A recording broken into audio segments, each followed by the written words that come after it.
That's not the end of the world. We're still 3-1. We still have a terrible division with us, so we're actually still ahead of the Patriots. They're probably going to pick up another win, I would think, though. So we got the Browns next week. Probably going to have to sim. I don't imagine they are 500 or better. Maybe they are. And they are. They're 2-2, so we get to play the Browns. So that's good.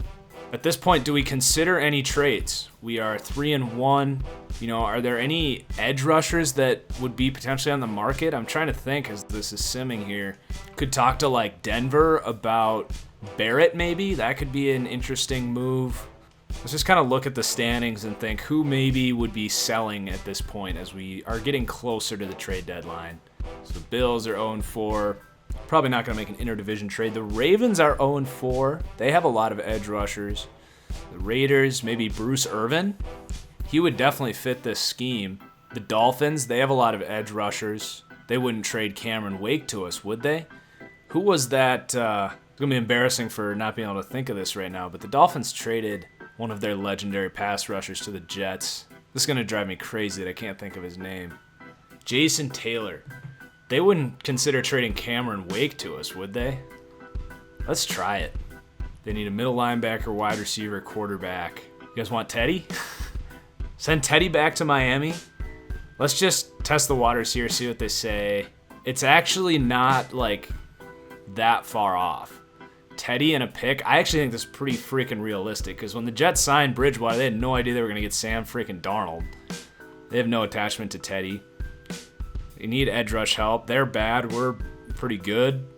They've made a trade like this before with Jason Taylor. 4th round pick and Teddy Bridgewater. I mean, you know they're going to overvalue it. 3rd round pick?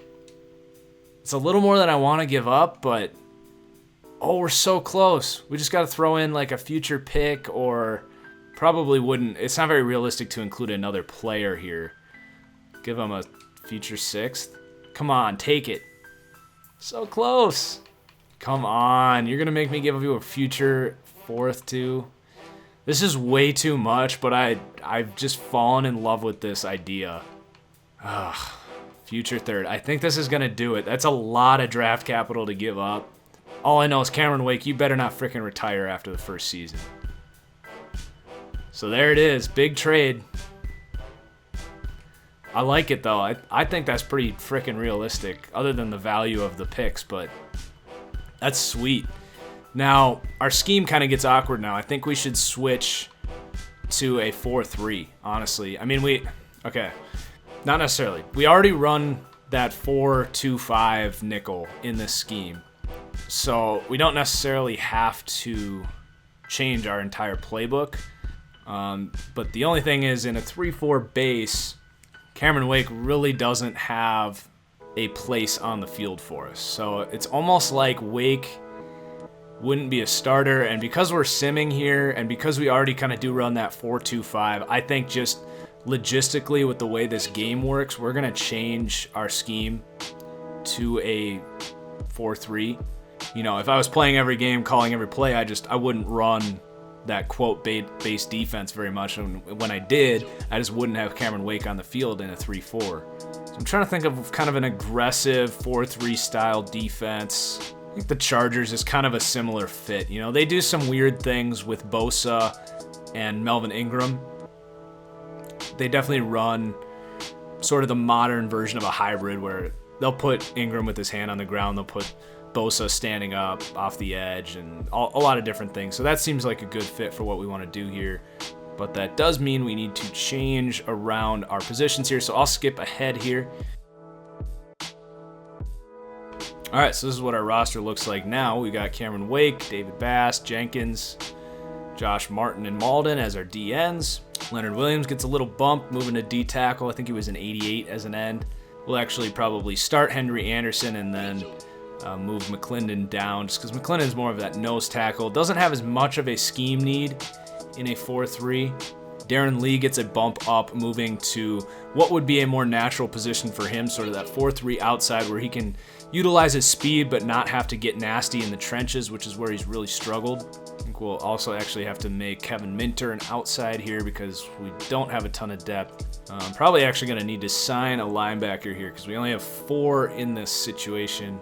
Can probably release a defensive tackle. We do have McClendon for another year, so I think in the offseason we'll try to trade McClendon to make up some of that draft capital. But we're going to go ahead and let Mike Pennell go because we really don't have a need for him right now as this depth chart's just loaded. And we need to sign a linebacker. And I think we're going to go with Jordan Evans because we need an outside linebacker. Jordan Evans, a freak athlete out of Oklahoma. So pretty big change there here week 5. And now we get to test out Cameron Wake right away as we've got the Browns. We got to go to Cleveland, hopefully get that 4th win on the season. Just off the shores of Lake Erie, we are at First Energy Stadium in a city aptly named after its founder, Moses Cleveland, way back in 1796.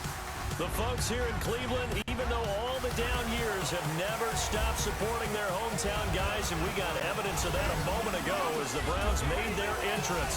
They are ready to do battle with the New York Jets.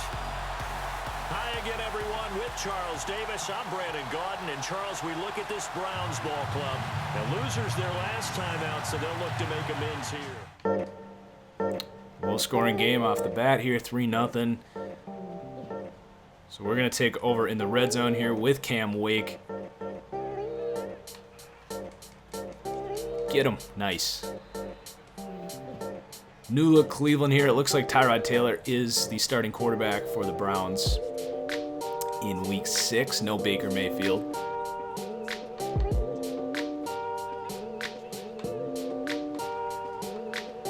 There you go. Darren Lee, he's made a few nice plays for us. I just noticed, I think we actually have Buster Screen as our number 2 and Claiborne in the nickel. We definitely have to fix that because that is messed up. Yeah, we do. No wonder our defense has been sucking, right? Excited for that nickel corner to be a starting position in Madden 19. About time. Thanks, EA. 3rd and 6. Get him, Wake. Oh, I got caught up. Make the tackle. Let's go. Good coverage, Williamson. Keeping this thing defensive. We got 2 play the moments left. Oh, what happened? Did they go for it? They went for it. Those bastards. Leave it to Cleveland. And then we get picked off. And we got another red zone. I think we got to play this to prevent this from getting out of hand. Well, that was a terrible break.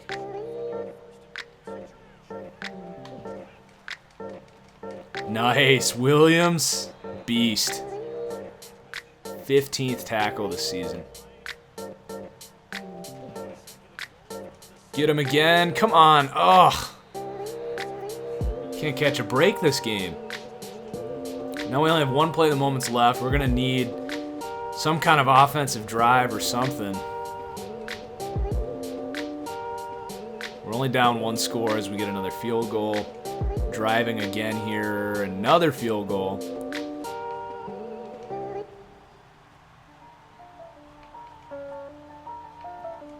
Yet another field goal.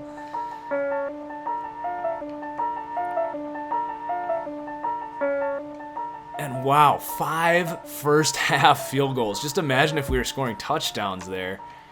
We're gonna keep moving. We're winning now. Computer's been playing so much better than me when we've been doing these play the moments. Jeez, another freaking field goal. That's at least 6 this game. So they're going for it on 4th down. I think we got the stop. We might not even need our moment. Take advantage, get some points. 1st and goal. Let's do it. Let's put this game away. We'd go up 2 touchdowns.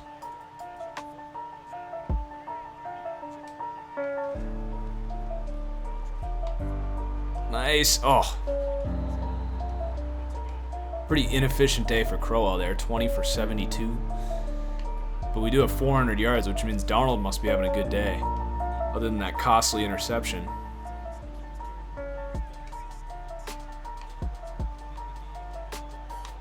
Oh, I threw that late. At least Crowell got in there to break it up. This seems like a mess. That concept in the red zone there. We're going to maybe get a pick here from Anunua and hope Anderson. He's got inside leverage. We'll see what that free safety does. He's getting over. I don't know. I'm throwing it anyway, and that was so dumb. That was the classic rookie mistake, zeroing in on a receiver. I guess if this is a realistic rebuild, that's a pretty realistic mistake for a guy like Sam Darnold, who that is kind of his criticism, is that he does stuff like that. So we got to just go to the end of the game. I think we got the ball back anyway. Yeah, so the computer literally won this game for us. We didn't do anything to help. I got to start playing better. I'm beating myself up over that interception. Demarius Randall picks Darnold off twice in this one. So other than the 2 picks, pretty good day for Darnold. Only a 60% completion. Really good day for Darren Lee, his first day in the new scheme. Cameron Wake helps us out. And the 6 interceptions for Cairo Santos. That a boy. Or did I say interceptions? I meant field goals. Told you guys, I'm beating myself up over that interception. Can't get it off my mind.